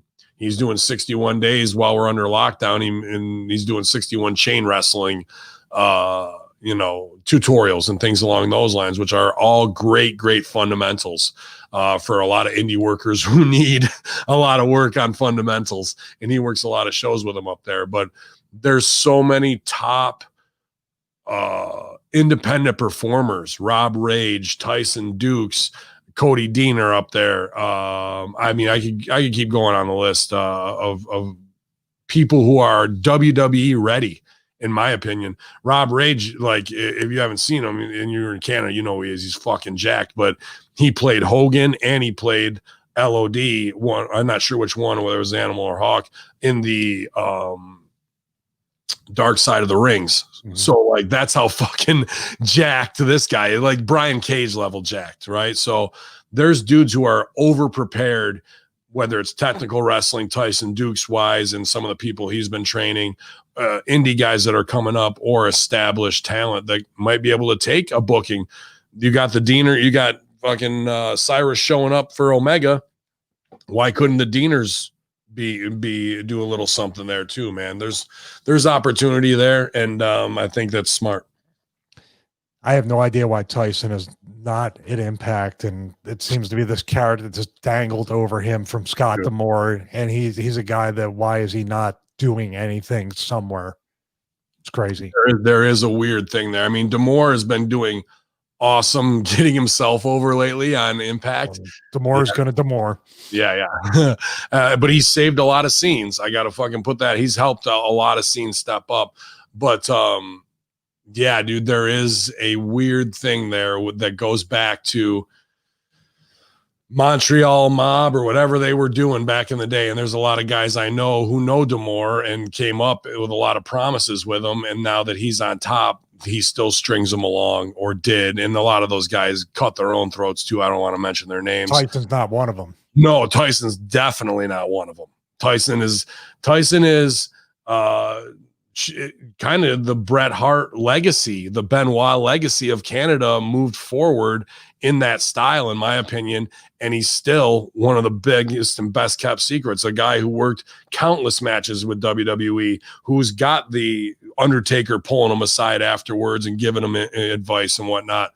But it almost kills me when I go work these indie shows, because I know that guy's wrestling is 10 times better than mine. My character work might be a little bit better than his, but at the end of the day, that dude can go, and he's still underutilized, man. That's a guy who should have a Serena shine, who fucking has been marginalized for 15 years. You've only seen him a little bit here and there, and then you give him the right match against Cody, and he out wrestles Cody doing the basics. He's made night one, bro. He's made. So why not? I don't know. They should. That's a guy who deserves the fucking shot, man. Tyson Dukes, no doubt. Long overdue. Well, and that's a guy you put on your roster. If you had Serena and Tyson Dukes teaching fundamentals to the men and women before shows and in lessons, AEW is going to have this. And if you're on Dark, you have to show up for wrestling class with Serena and Dukes. Holy shit. What a world-class education that would be, bro. Promo class with Jake Roberts and Eddie Kingston. What the fuck? Why are we not doing this? Why are we not? Because everybody knows everything already. I forgot about that. I knew it, and I forgot it that I knew it. I knew it. So, Mike Bennett returns to Ring of Honor. Is there a Ring of Honor right now? Yeah, they're the ones doing the pure title tournament that I was putting over, I think, last week. That's right. Yeah, you said they're getting back to the basics of it all. You know, he put out some tweets too that were kind of anti-WWE. I had heard earlier in the week. B12, team B12. I just hope a guy who's had addiction issues and, quantifying your success by making it to WWE and then never making it really on camera to do anything and then let down again. I just hope that his head's in the right spot for him and his family, and that maybe this time ROH around, he'll be the top guy and he'll be on the path that he needs to be. I don't know, man. Is she still with the company? With WWE? Mm-hmm. No, I think they're both gone. Okay. Yeah, I mean, this is something that hopefully, I don't know what Sinclair's doing to pay these guys and girls, how much they're getting.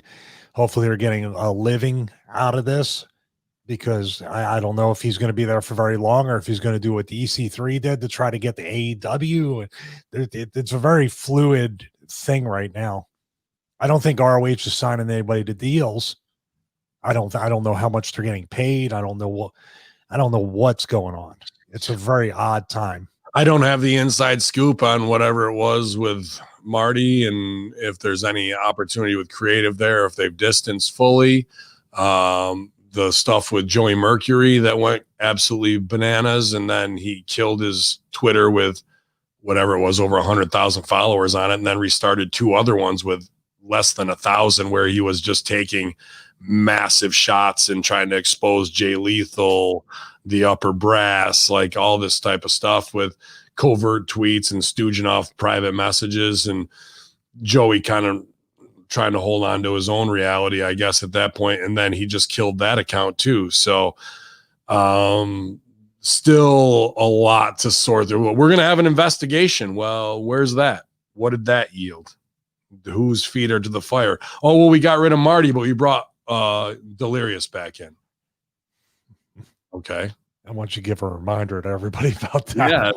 So then Joey goes in again and stooges off their indiscretions that could be very Me Too movement-esque.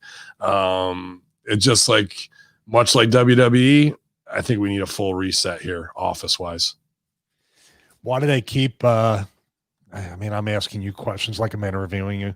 Why do they keep just going back to the same people in pretty much every company? I don't understand. I don't know. Because who is it at the top that keeps going back to this pool of people that have skeletons in the closet that can come back to be extremely bad PR when there's a small group of people, maybe 6 to 10, who could change this industry forever and not have any of those repercussions that you even have to worry about. And we're actually getting performers and business over and not ourselves over. I'll name them: me, you, Russo, Strangler Steve, remember. Yeah, Josh, Man Beast, and Ted McNaylor, in my opinion, and probably Rip is a brain trust. Wait a minute, are you trying to get Ted 2 different paydays, Man Beast and Ted? What are you trying to do? I fucking saw that. I know. Man Beast. I meant Adam Revolver as tag partner. Those are the only people I would actually vouch for, who I wrote at OVW, because we've done it and gotten guys over without having to get ourselves over. 2CW is all about dream booking and making stars like the Young Bucks. There would be no AEW without 2CW. And then, obviously what I do with you guys on Russo brand, there's no other people that I can see aside from some agents, maybe at WWE, that I would put faith in to be able to do this shit and run an organization successfully and make stars once again. Aside from those 6 to 10, nobody else in this business is worth a fuck as far as I'm concerned. They're all snakes who are going to get you that same result of bad press at the end of the day. Yeah, and we're not going to turn around and turn Khan upside down to shake him for $20 million a year when he tells us he's willing to lose it. We'll get ours. I mean, we'll get our pay, but I'll turn him upside down and shake him for doing the wrong finishes on things, hurting his business, but not for the money. I've already been doing this for no money for a long time. I heard he's coming out with a COVID protocol that mirrors the concussion protocol, so it'd be really instant. You're clear. Sniff for me. Okay, COVID free. You're good. Can you smell this fart? Oh, you're good then. 55 strong smelling farts here on Thanksgiving Day at twitch.tv/conspiracy horseman. Hope you guys are doing great. Your family's not driving you too crazy, or the outside world isn't driving you too crazy, telling you can't see your family. That's bullshit. Enjoy your Thanksgiving. Don't succumb to the pressures of propaganda. Mike Bennett returns Ring of Honor. We already said that.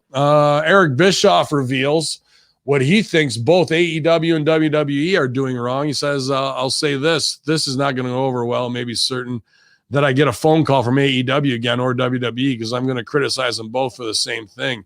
Neither of them are doing anything that hasn't been done before, at least not doing anything big enough or new enough. And they're not growing an audience. AEW is hanging on to 7 or 8 million viewers.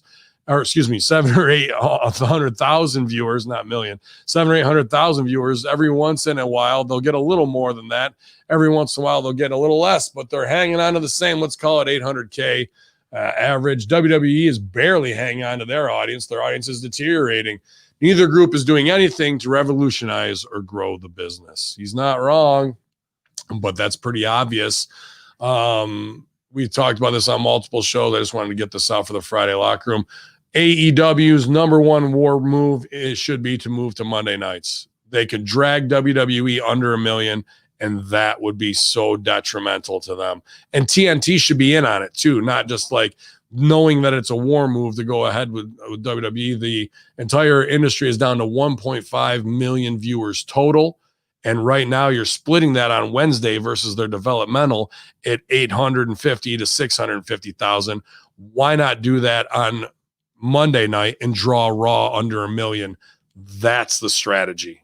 That's where you need to go. And they need to promote it as the new Monday Night War. And this time we're coming right for you, Vince, and this and that. I mean, they're They just got to go, no pun intended, all in, and just like, if this thing's going to work, we can't just be on the outside of the circle saying we're kind of competition, or saying we're competition, but we're not really. We're competing with NXT. It's got to be, like you said, 10, 20, 30 grand in Undertaker cameos, air them every week, go to Monday nights, call out the finishes for what they're doing, watch the shows, and have JR say, did you see that shit they just did on WWE? We don't want to because it's stupid. Nothing's changed. Stay right here. I work for that old man. He has dementia. Anything. Have ninjas invade AEW and they all just get killed. Yeah, that works. That works on the other show. That doesn't work here. Well, I think they should rib the stupid wrestle crap by doing it on their show and shutting it down right out of the gate. That's what I mean. That stupid shit doesn't. It might work on USA. It doesn't work here. Yeah. Yes. I misunderstood. Yeah, man. I don't know why they're not doing it. And TNT extended them, and TNT wants results. How is Bischoff not saying, bring Bischoff back? Bischoff back as some kind of on air, shit stirrer for this. I wanted our shot at Vince. I mean, it could be a ton of different things going on. Absolutely. There's plenty of big shots they could take across the bow, but everybody's just playing cards close to their vest going, we're not going to acknowledge the other one, and that's the wrong strategy for AEW. For WWE, that's the right strategy. Sun Tzu Art of War. AEW's on lower ground. They need to pull WWE down to their lower ground and make them acknowledge them as their Grope. Oh, wrong one. Oh. I had it set on the other one, Roadmaster. His name is Stevie Richards. Sorry. You are my tribal chief. We'll get through them. This is like, it just, I don't understand. Yeah, well, you got somebody who invests $100 million in your company, and you say we're going to dip our toe in the water. Stop. Dive in. Take these motherfuckers out. They're on life support.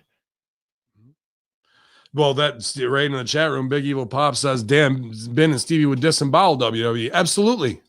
Absolutely, I would. I would take those 6-8 guys that I just told you about. You give me that spot as lead writer, and it says right in the job description, manage the team of the writing staff and work with it. And okay, cool. Guess what? That's you guys might be nice guys. You might be whatever, but you're a team of writers who haven't been able to do anything properly in wrestling. So that means you have to go. And it's not personal. It's not like, fuck you.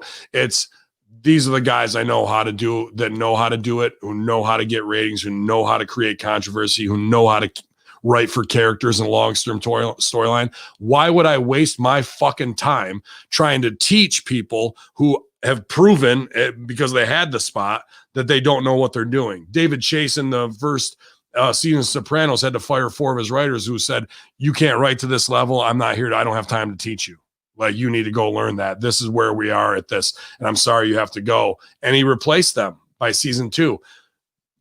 Then that's exactly what needs to happen there. These writers might be great people. They've proven that they don't know even the most basic fundamentals while babies are getting heat on heels and doing this type of shit and the wrong finishes over and over and over again to do long-term business. Not really their fault. They don't know fuck all. They don't come from wrestling. They've been given this spot. And as a manager and a producer, if you're coming in to take over a team, I'm going to make the team strong with people that I know and that I can trust and that I can go and set in motion. I couldn't trust any of those people. They've proven themselves incompetent.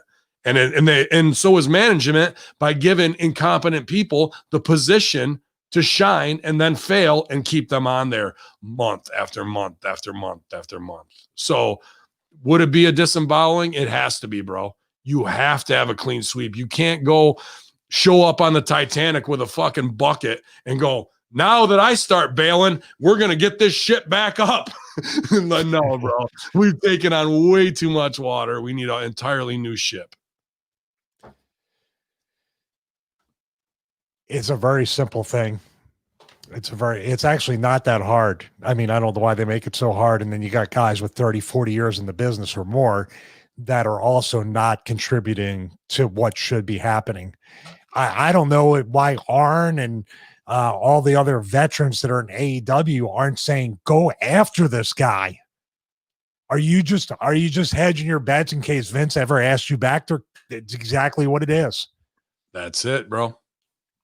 100%. It's always, well, we'll see when we go back. And wait I'll give you a little secret. Eric Bischoff tried to almost put Vince out of business, and guess what Vince ended up doing? Give him a job. Nobody's unhireable. There's no such thing as real heat anymore. No. So take that with a grain of salt. Bailey reveals the advice AJ Lee gave her about being herself. Whew, that was tough to even read, bro.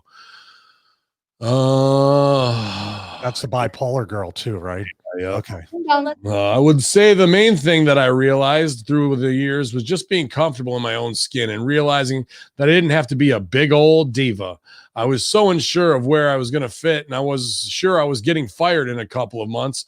In that first month, too, AJ and Dolph were on one of our shows. So, she pulled me aside and gave me this long talk about being myself and meeting the company halfway. Somewhere in the middle, you're going to find out who you are and how it's going to work. So that was when I had just had the whole epiphany of okay, let me just be me and try to figure it out and do the best that I can and just wrestle. And that was kind of how the transition went. But it took a long while for me to feel comfortable with me being there and not trying to put on a show.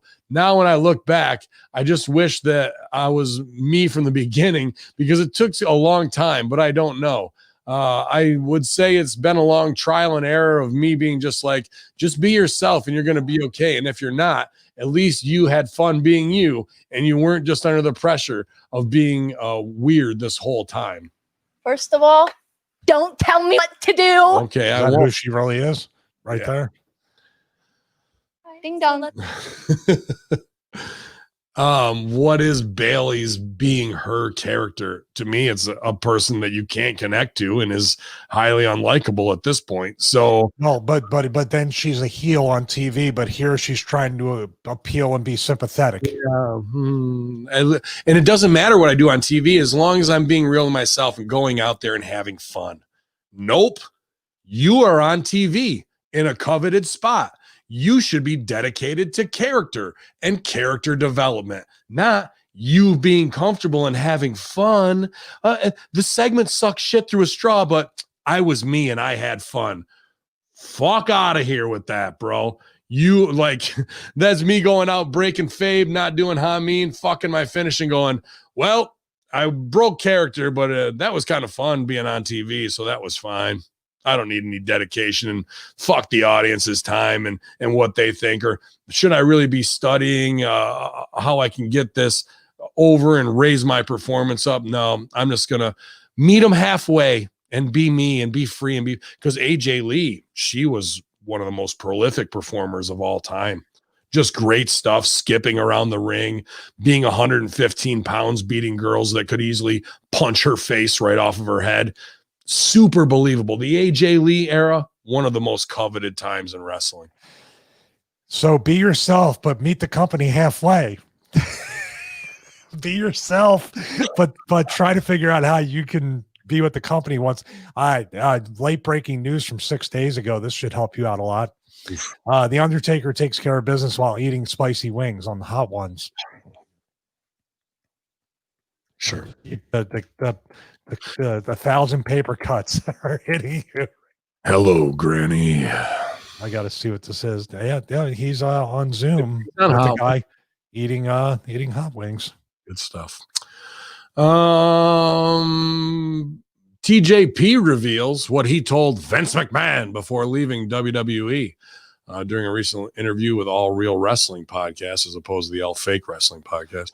TJP confessed to Vince that he didn't want to be there anymore, telling Vince that he was wasting his money by paying him. Wow. I said, quote, I wanted to leave WWE. I had told them a year before that. It was my primary note.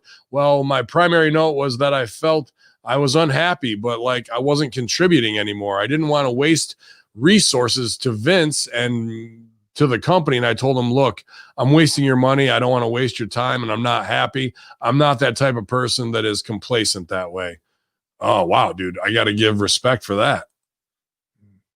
Respect, and also going, you don't want to fly under the radar and collect a paycheck. You'd rather go back and do per dates by Impact. Maybe he's regretting that now, post COVID time, Yeah, but it would have just been maybe a matter of time before he was released or furloughed anyway. So he probably was ahead of the time, or ahead of the curve there, not flattening the curve, ahead of the curve.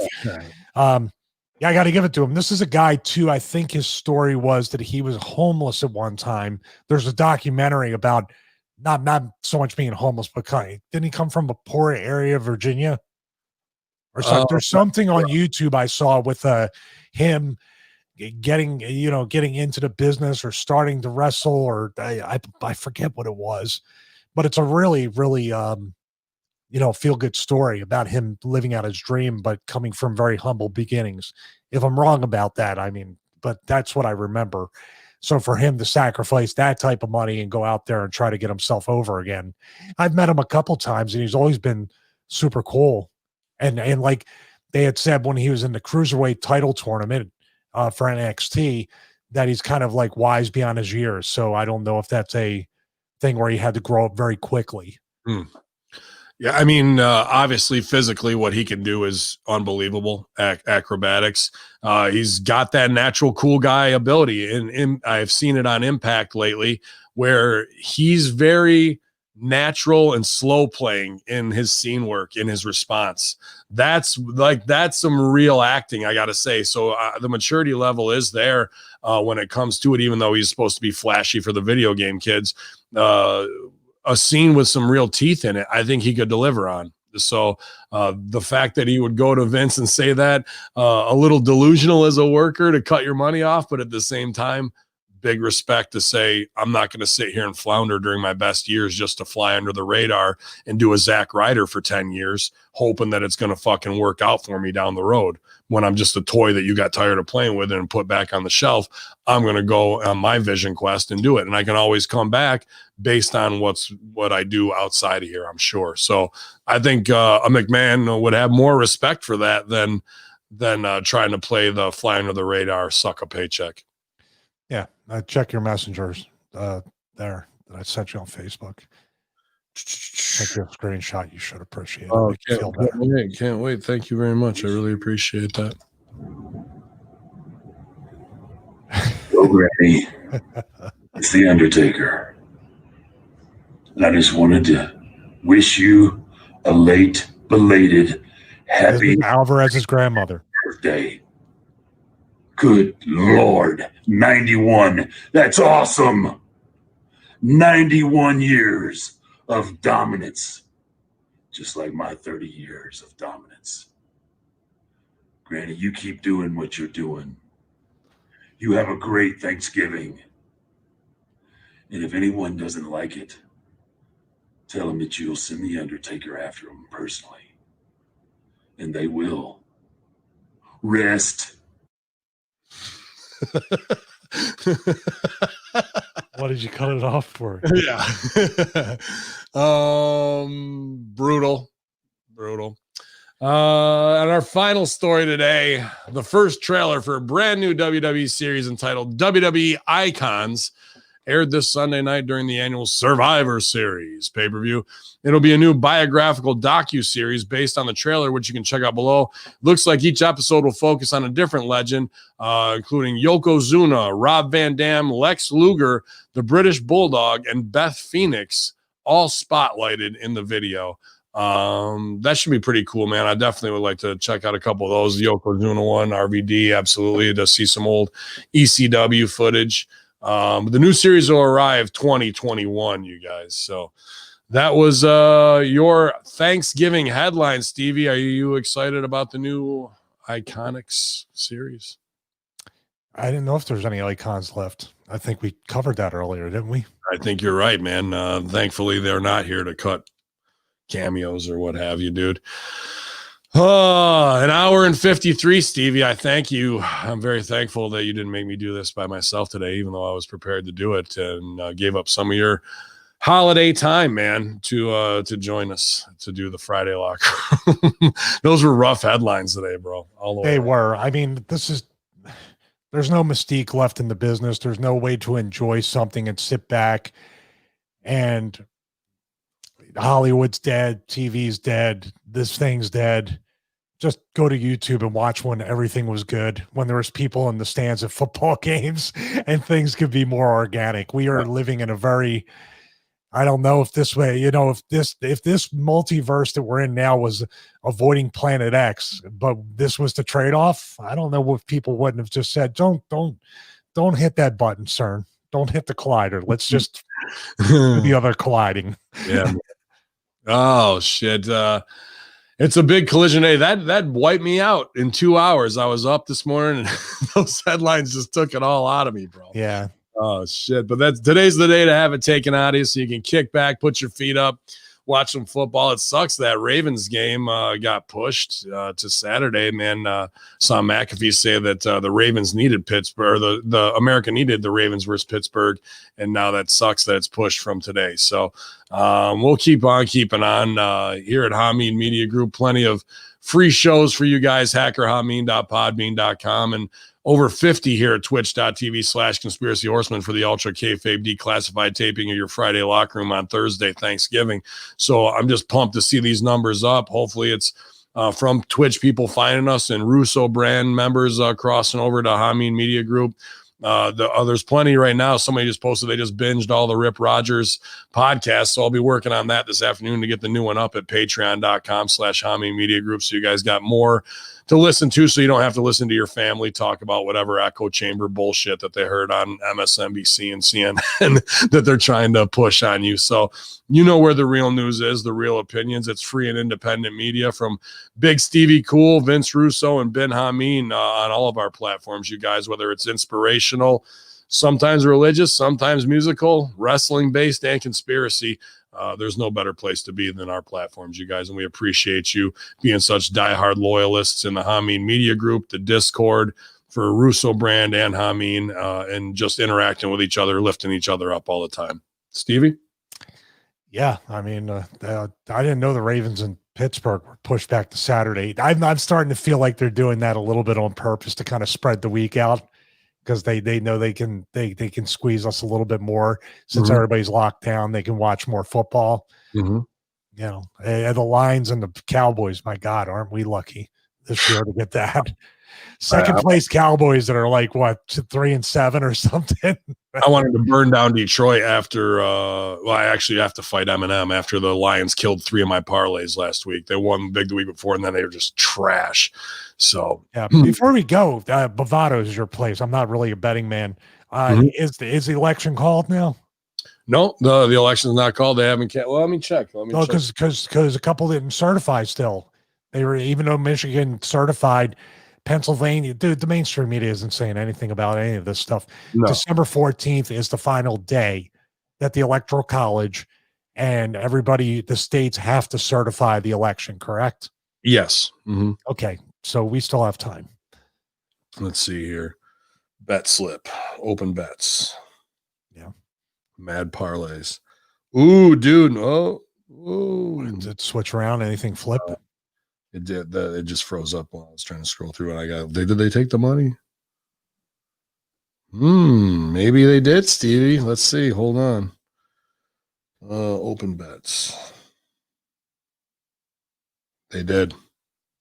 They certified it. Yep. The Trump bet's not in there anymore in my open bets. So Bovada has called it. Bovada has called the election. Oh, are they going to call the Great Reset next? No, they're probably gonna get on the phone later this afternoon and give the old call too. Hello, Granny. It's the Undertaker. And say Happy Thanksgiving, Granny. Cameo actually retweeted that and said, "So whose granny is this? Somebody let us know." So now Brian Alvarez is going to get even more shine from Cameo as well. $1,000. A guy live in California or Washington right now. The Undertaker cameo. Let's see if it's open. There's none available right now. They're all booked up, pal. There's none available, but he has Want more? Join the Undertaker's fan club to unlock even more content. Oh, well, you sent me another one that was even worse than the hot wing story.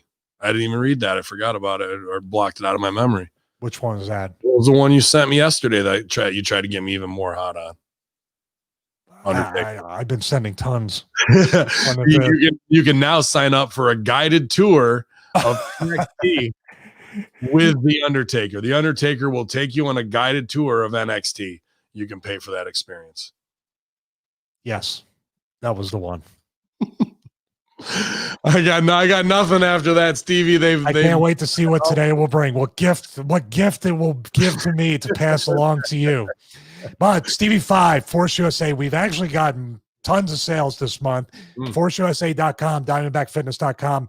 Things are back in stock, but for how long? Who knows?